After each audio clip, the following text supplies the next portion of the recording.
ঘরে ঘরে health screening কার্যক্রম চালু করা হবে বলে জানিয়েছেন স্বাস্থ্যমন্ত্রী মোহাম্মদ সাখাওয়াত হোসেন।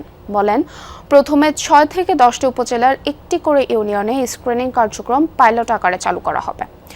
সচিবালয়ে স্বাস্থ্য খাত সম্পর্কিত ইস্যুতে এক ব্রিফিংয়ে এ কথা বলেন তিনি। মন্ত্রী জানান, স্ক্রিনিং কার্যক্রম সফল হলে সারা দেশে চালু করা হবে, যাতে স্বাস্থ্য সুবিধা তৃণমূলে ভালোভাবে পৌঁছে দেওয়া যায়।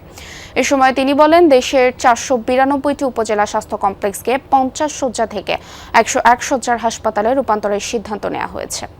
প্রধানমন্ত্রীর নির্দেশে গণপূর্ত বিভাগ আজ থেকে কাজ শুরু করে দিয়েছে। মন্ত্রী বলেন, খুলনা, বরিশাল, রাজশাহী, রংপুর বিভাগ ও কুমিল্লায় ৫টি শিশু হাসপাতাল করা হবে। প্রত্যেকটি শিশু হাসপাতালে একটি বিশেষায়িত আইসিইউ থাকবে। ৬ মাসের মধ্যে কাজ শেষে প্রধানমন্ত্রী এসব হাসপাতাল উদ্বোধন করবেন।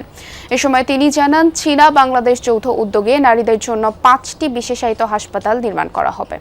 এছাড়াও ঢাকা মিডফোর্ড হাসপাতালে পুরনো ভবন ভেঙে নতুন করে নির্মাণ করা হবে বলেও জানান তিনি।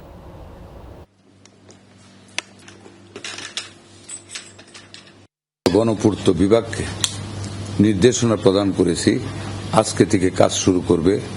বাংলাদেশের 500 উপজেলায় সরেজমিনে ওনাদের লোক পাঠিয়ে যেটা ভার্টিক্যালি হয় সেটা ভার্টিক্যালি, যেটা নতুন ভবনের প্রয়োজন হবে সেটা নতুন ভবন, এভাবে 50 শয্যা থেকে 101 শয্যা বিশিষ্ট হাসপাতালে রূপান্তরিত করতে যাচ্ছি এবং লোকবল দিতে যাচ্ছি।